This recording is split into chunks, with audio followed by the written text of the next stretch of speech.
Hello everyone, it's Emma and welcome back to my channel. Today we're going to be talking about some wasteful things I hate about Las Vegas ever since moving here.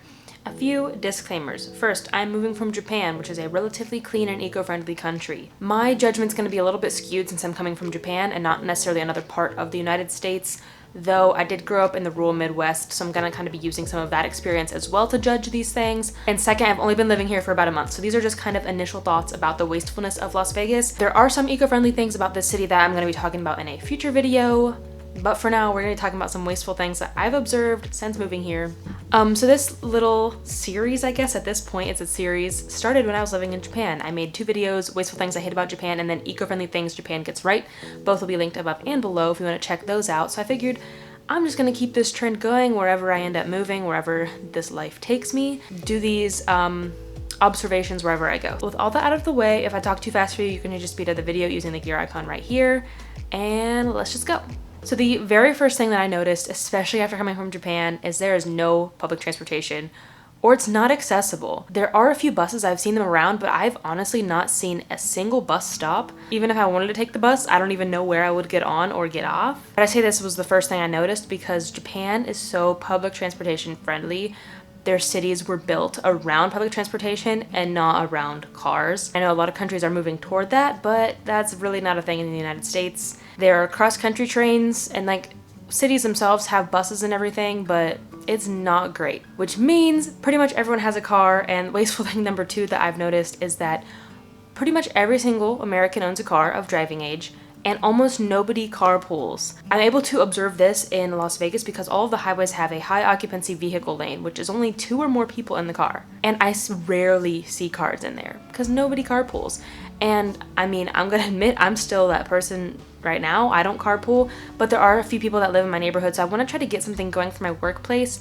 See if maybe 5 of us can get together and we each just drive 1 day a week instead of all 5 of us driving 5 times a week. It reduces a lot of emissions and of course saves everybody money, especially with these gas prices climbing. Gas is like nearly $4 now. And then right along those lines, we're gonna stick with the theme of cars, and that is the cars here are gigantic. Now that's not necessarily not eco-friendly, but typically speaking, the bigger the vehicle, the lower the gas mileage. Big trucks, big vans, even just big cars in general aren't as aerodynamic as smaller cars, and therefore they don't get as good as high MPG, miles per gallon, as smaller cars do. But this also has a lot to do with the engine and a lot of other internal things, but just from the outside looking in, cars in Japan are a lot smaller, which also means you can fit more on the road, more in parking lots, and you don't have to keep expanding the infrastructure, but also they get better gas mileage. And these all just kind of go along hand in hand because the next one is that pretty much nowhere is walkable or even bikeable, depending on how much you want to walk. And this is also because in Las Vegas, it is easily over 105 degrees every single day. No one wants to walk more than a few hundred feet in that weather. Like for example, I do have a grocery store that's about half a mile from me, but it's honestly quite unbearable to walk a mile in the heat when it's over 110 degrees in the afternoon. And I don't really want to wait until it's dark to walk a mile. And I think this is just a big issue with American infrastructure. It's because this country is so big land-wise, there's no reason for us to keep our cities small, compact, walkable, bikeable, and make public transportation. Because cars are relatively affordable and we just have so much space to expand, we just keep expanding. Which means most people have to drive 30-40 minutes for work, and most people have to drive maybe similar distance to go to the grocery store, and that's not okay. I actually have a video about food deserts, I will leave it linked up here, and that's talking more about how a lot of people don't even have access to healthy foods because they are several miles away. They're not walkable distance, they're not bikeable distance. And a lot of people don't have cars these days because cars are getting more unaffordable. Not even necessarily cars, but gas. Gas is just so unaffordable these days. So I'm really lucky that I can afford gas, and I also have a grocery store really close to me. But that's not the same for every single neighborhood in this city or throughout the rest of the country. Okay, let's move on to some issues about plants. So the first wasteful thing I hate about Las Vegas in this category is freaking golf courses. If you don't follow me on TikTok and Instagram, you haven't heard me rant about this yet. So I suggest you go follow me over there. It's more, I talk about a lot of stuff over on those platforms. But anyway, I'm gonna talk about golf courses here, about how they're terrible worldwide, but specifically I hate them in Las Vegas because one, grass is not a native plant here. This is the desert. if humans were never here, grass would never be here type thing. So it's hard to maintain because it's not native. And two, it's a desert. We're wasting our precious water watering grass for recreation. And it's not, like, I understand grass is in parks or that's it. Having grass in your yard and grass in golf courses is terrible. Feel free to disagree with me, but like, keep it polite, and if you have any good sources about maybe why grass is good in the desert, let me know. Yes, turf is made out of plastic, but it saves so much water. I think if you still wanted to keep golf courses, fine, put turf down. But the other problem is, it's not just a handful of golf courses in Las Vegas. There are literally 56 golf courses in Las Vegas. That is not just Nevada, that is literally Las Vegas. And this is extremely wasteful because it is estimated that 2,000 to 4,000 gallons per day per golf course. Did I say water? 2,000 to 4,000 gallons of water is used every single day per golf course. So multiply 2,000 or 4,000 gallons times 56.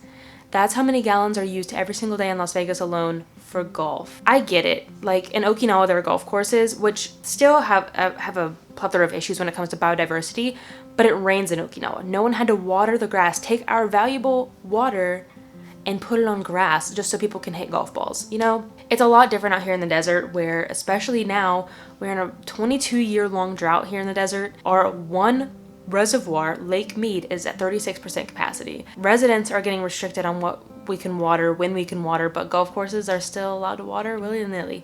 Again, I'm gonna make a more in-depth video about why golf courses are the worst, but for now, that's why I hate them. And then similar to that is there's just a lot of not native plants being planted here. And what I mean is that people have grass in their yards. We do too, but we're renting, so we can't really help it. But I've seen so many non-native plants throughout the valley that I'm like, why are we planting these here? Now, granted, there are a lot of desert plants as well, which obviously they thrive here. They don't require a lot of water, but these non-native plants require so much water and they're hard to maintain because they are not meant to survive here. So of course, that's really wasteful when it comes to water and even other stuff like people putting fertilizer on them, pesticides, and so forth, which get into our drinking water. Okay, moving on to the last category, and that is trash. Ay. So, recycling is not perfect anywhere in the world. It is a work in progress, but recycling was pretty good in Japan, not gonna lie. Citizens are required to wash their recycling. I mean, granted, you're still required to wash it here, but nobody does, and sort it in Japan. You have to sort each piece of recycling. Glass goes in its own bag, plastic goes in its own bag, and so forth. And this way, everything has a better chance of being recycled because it's already sorted properly and it's already clean. And what I mean by required, obviously we're required to do it here too. It's like on everybody's rules, but they'll still take it here if it's dirty. They'll still take your recycling if it's not sorted correctly. But in Japan, they won't take it if it's not sorted. So that was really weird when I first got here. I'm like, I don't have to bag my recycling. I can just put all my recycling in the blue bin open. Like, won't it blow everywhere? The answer is yes. But also, it kind of blows my mind too that our trash cans in my neighborhood at least have a sticker on the top of the bin that say you can recycle like these 8 items. Don't put anything else in here and only put it in here if it's clean. But every Monday or whenever recycling day is, I walk by and I see like things like Capri Suns, plastic bags, dirty yogurt containers inside people's recycling bins, and I don't get it.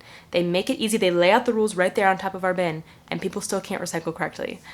That wasn't even on my list originally, but that makes me so angry. What I was gonna say is littering. Now, I always give people the benefit of the doubt when I'm out picking up trash. I'm like, you know what, maybe this blew out of someone's trash can, blew out of the car when their windows were down. Most of what I find here is litter, and I do live like sort of off of a main road. I pick up a full bag of trash every single day in the same area. I'm like, there's no way this can all be accidental. But this was proven true when I was out in my yard, I don't know, composting or watering my plants or whatever, and I hear a glass bottle shatter because someone had chucked a glass bottle out of the window of their car onto the sidewalk where people walk, where dogs walk. So not only is it dangerous, but of course it's litter.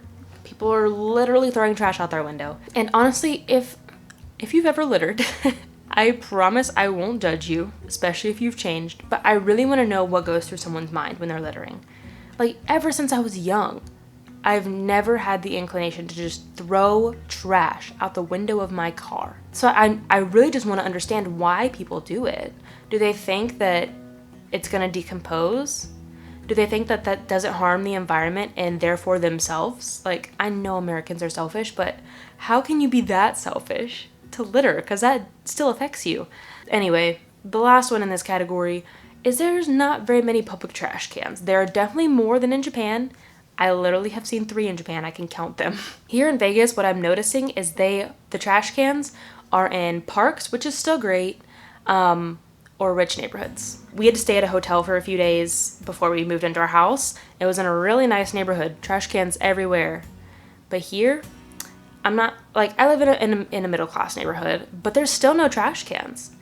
And so for Plastic Free July, I did this campaign. You can go look at all the videos I made about it on TikTok, Letters for Change. I emailed my city twice asking for trash cans in my neighborhood. The first one, I'm like, hey, people litter, people are disgusting. Can we please get some public trash cans to incentivize people not littering? No reply. So, wait, no, they did reply, but they're like, we need a more specific location. So I emailed them back. I said, hey, I would love to give you my specific location. And how about this time we just focus on dog poop trash cans? Because I find so much dog poop everywhere, in bags and not in bags. And you know, I don't mind picking up someone's plastic water bottles, cardboard boxes, but I'm not picking up other people's dog poop. And they literally replied, my city literally replied, sorry, people need to take responsibility for their own actions. So I replied back, well, as you can see, people don't take responsibility for their own actions, so please give us a dog poop trash can. So apparently even if you ask, you still won't get a dog poop trash can. I'm still trying to figure something out. I might start a petition or something because I really think it's necessary in my neighborhood. Not only that, but I am starting to believe that Nevada is a non-incentive state, which was what happened when I was living in Texas too, and that there's no incentive to recycle. Nobody gets money, nobody gets paid to recycle, and therefore if you want to recycle, you have to pay out of pocket for it, and nobody wants to do that. Because like at my workplace, we didn't have a recycle bin. So I was like, okay, I need to fix this now. So I got a few little trash cans to turn into recycling bins. So not only are people recycling incorrectly by putting wrong stuff in their recycle bins, but people are also putting valuable materials like glass and metal in the trash. Not good. I want to make a video about that too, about how recycling is not only important to reduce emissions and mining and all that, but because one day we're literally going to run out of aluminum. So we need to recycle what we can now so that we don't get to that point. Anyway, thank you so much for watching. I hope that you enjoyed this video. There is going to be a follow-up eventually talking about some eco-friendly things that Vegas does do.